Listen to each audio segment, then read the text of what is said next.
First off, Minister of State for Defense, Bello Matawalle, has shed more light on the public spat between his cabinet colleague at the Federal Capital Territory, Wike, and a naval officer, Lieutenant Commander A.M. Yerima, saying Wike disregarded the advice of some service chiefs and proceeded to confront the officer at a disputed property site in Abuja.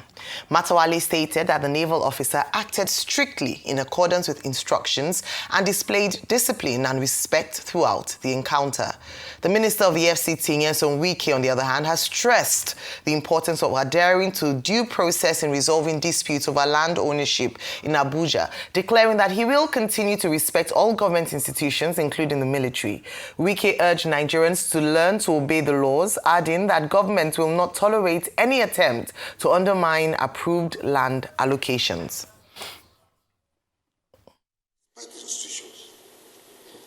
And I know what it takes. Even as a governor, no governor will say that they supported the military more than me. So I know. But how do you see a private individual knowing fully well that you are against the law? It is not military versus government. No. If it was military, I would have written to them that, look, military, why are you doing this? This is a private individual. Land was not allocated to him. Land was allocated to a company called Santos in 2007 for parks and recreation. They applied to the former minister for change of use. The minister refused. The man went, started selling land. Maybe the former chief Naval staff fell into their scam, sold.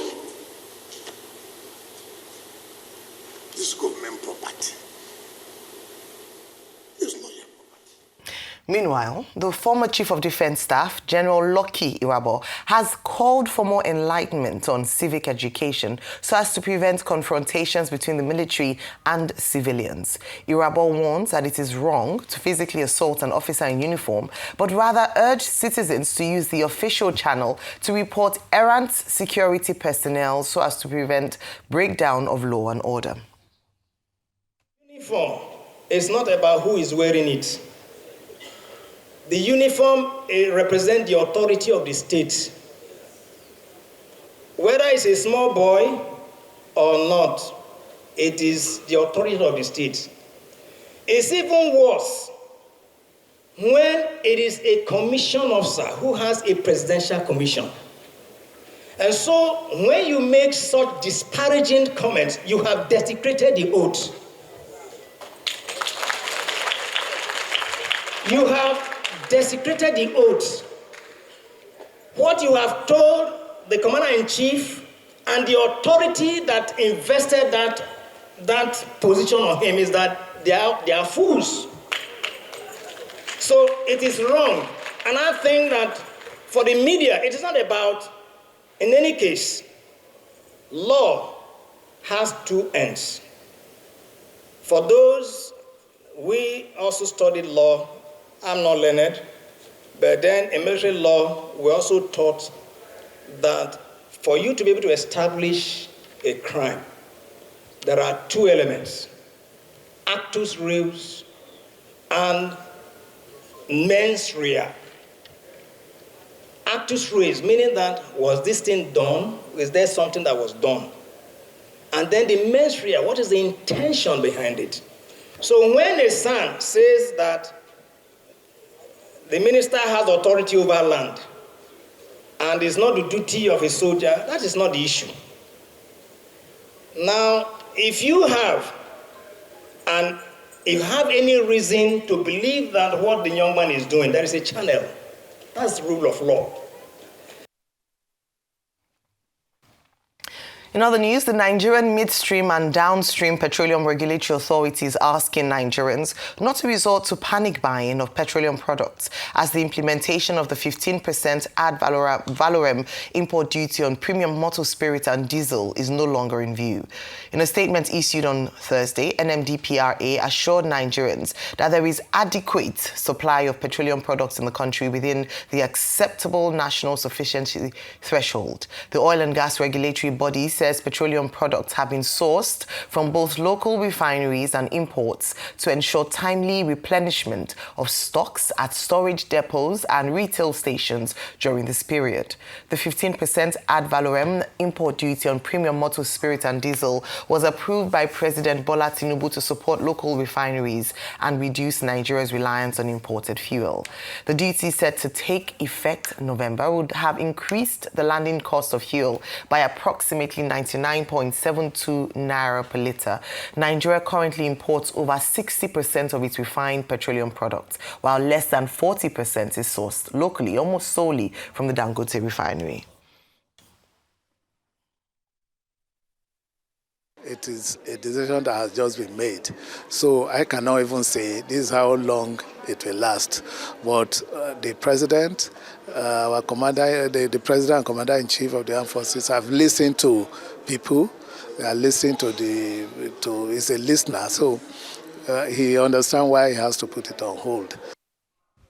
Preparations are in top gear at the Lekon Salami Sports Complex Ibadan venue for the National Convention of the People's Democratic Party, scheduled to hold on the 15th and 16th of November. The convention has faced legal challenges seeking to halt its proceedings following deepening divisions within the party along factional lines.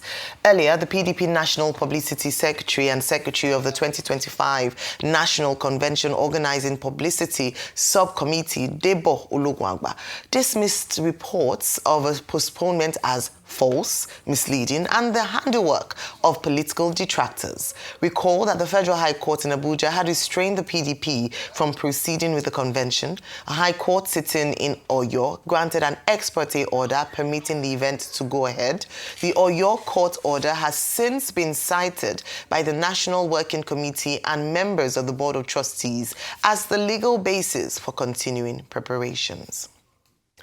Well, former Senate President Dr. Bukola Saraki has called on the People's Democratic Party to halt its planned national convention in Ibadan, warning that going ahead with it amid ongoing legal disputes could push the party deeper into crisis.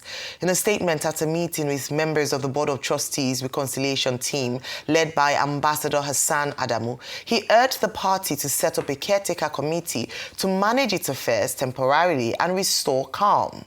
Saraki said it was regrettable that despite the selfless efforts of many party members, the planned convention had been mired in controversy both politically and legally. He warned that the situation posed a serious threat not just to the PDP but also to Nigeria's democracy. He explained that conflicting court orders regarding the convention had created uncertainty about its legitimacy, saying no one could guarantee that the exercise or its outcome would stand. Well, the chairman of the People's Democratic Party Board of Trustees and former Senate President, Senator Adolphus Wabara, says the challenges confronting the party are self-inflicted, driven by personal ambitions ahead of 2031.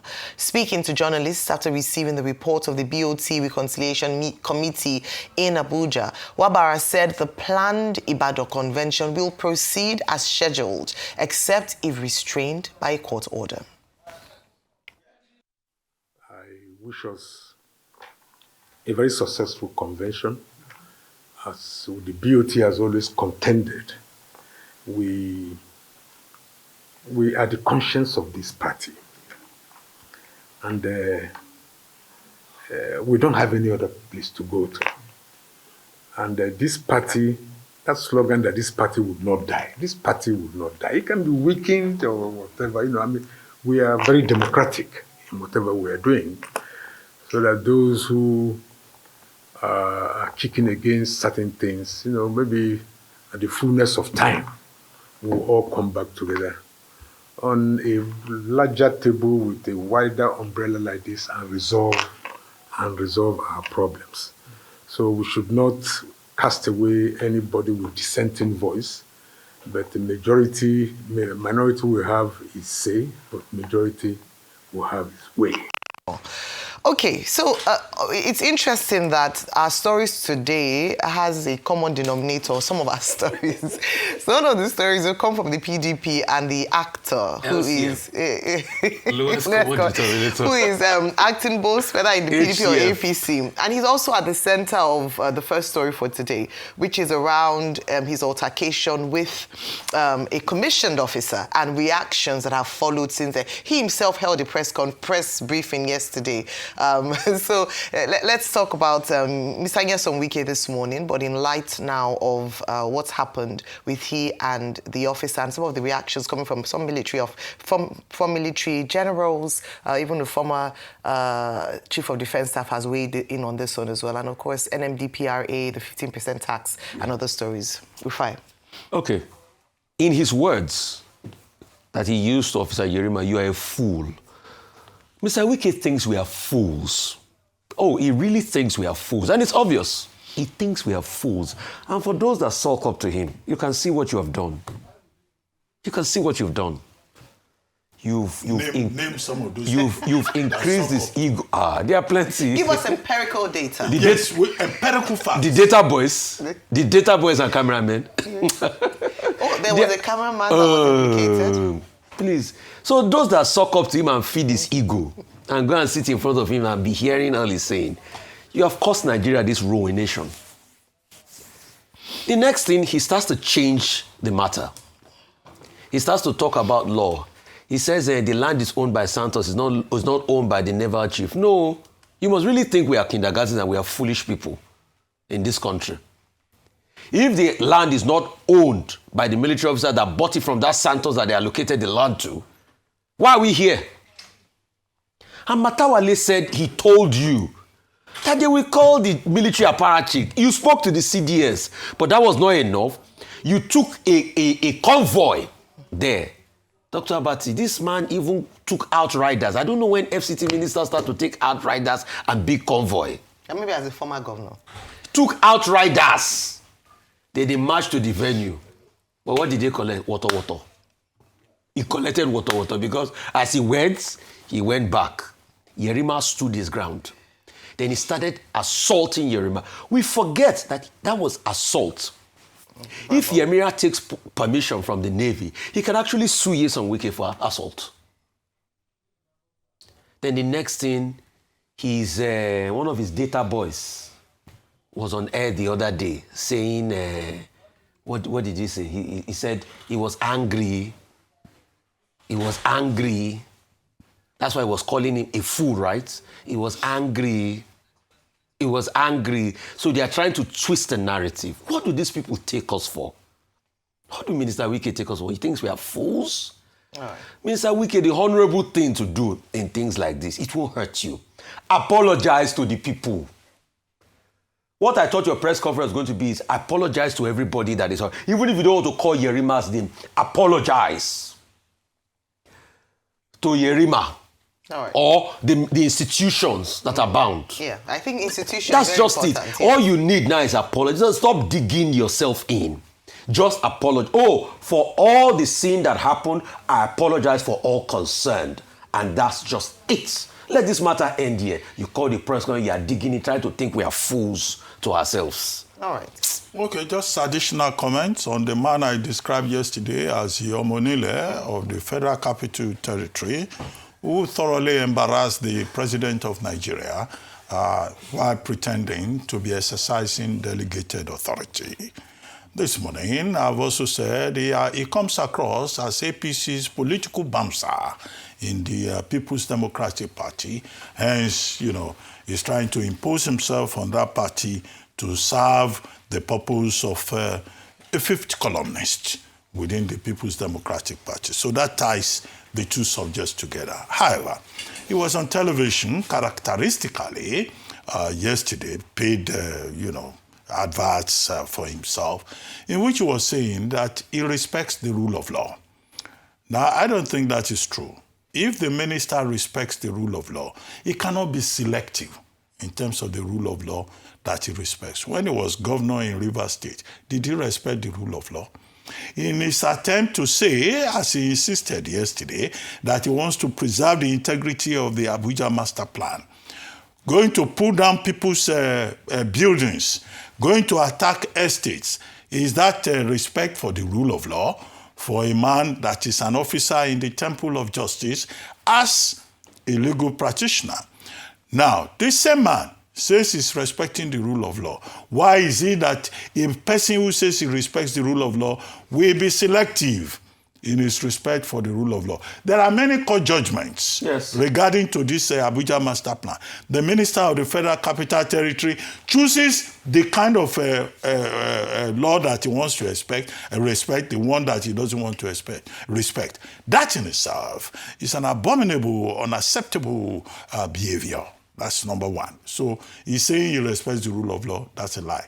Number two, he said that he has no problem with the military and that he respects the military because he knows what the military is doing, and that if he has any problem with the military, he knows where to go, but he doesn't believe in confrontation. Nyesom Wike saying that he does not believe in confrontation. He even confronts journalists. Yes. Not realizing that you don't fight a man or people who have platforms. You will lose in the long run. So disrespecting the media, the military establishment, confronting the military establishment, that's precisely what he did. And by so doing, I insist, I repeat, that he exposed the president, commander-in-chief of the armed forces, to utter embarrassment. And that is something that I think that the president of Nigeria should still address, one way or the other. And it is as follows. He says, okay, he respects the military, he doesn't disrespect any institution. This is after it was reported yesterday on the front page of a Punch newspaper that the generals are fuming. There is no general that is supporting Nyesom Wike. They are all supporting Officer Yerima. They say he's disciplined. They said he was polite. They said he showed professionalism. The CDS is behind him. Minister Matawalle has spoken also in his defense and in defense of the military. The Minister of Defense, Minister Badaru, has also spoken in defense of the military. The Inspector General of Police has told his men that, look, nobody should go and use you to pull down other person's buildings in Abuja without a court order. In other words, the Inspector General of Police is also saying that what Minister Wike did was unlawful, was a resort to self-help, and law enforcement officers wearing the police uniform should not do that. So Minister Wike says he respects the rule of law. So he's the only one who is redefining, recharacterizing, positioning his conduct. I think that the time has come for the president of Nigeria to call him to order. Yes. To say that there is something about decorum in terms of the behavior of public officers. He could have used a court order. Yes. If there are court orders, he could have respected those court orders, and whether the land was in the possession of a former chief of air staff or naval staff or whatever. Nobody is above the laws of the land, and no minister has the powers to intimidate everybody. He says he doesn't like intimidation, that nobody can intimidate a government. All of us exist under the rule of law. And by conduct, ministers who have been given the opportunity to serve by President President Tinubu must also conduct themselves in a decorous manner. No minister has the powers to come and dictate to everybody. You dictate to the media, you dictate to the military. He will be telling you the question to on ask the basis in of his what? media chats. He'll be telling you questions to ask. What have I forgotten? NMDPR, Have I forgotten something? No, On just, this- on that case- just 60%. No, okay, on the 15% ad valorem. Ad valorem means according to value. I see the producer was using the word like 4 or 5 times.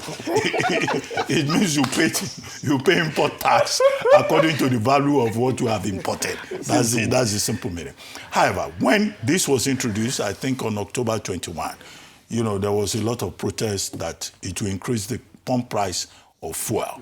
Now, I agree with Gillis Harris that's the president of Petro-Am. Yeah. He says this shows that the government is responsive. Yeah. The government has shown sensitivity to the reaction of the people. Now, what the president, through the NMDPRA, has done is to say, okay, we are postponing this to the first quarter of 2026 based on advice. And that advice is very important.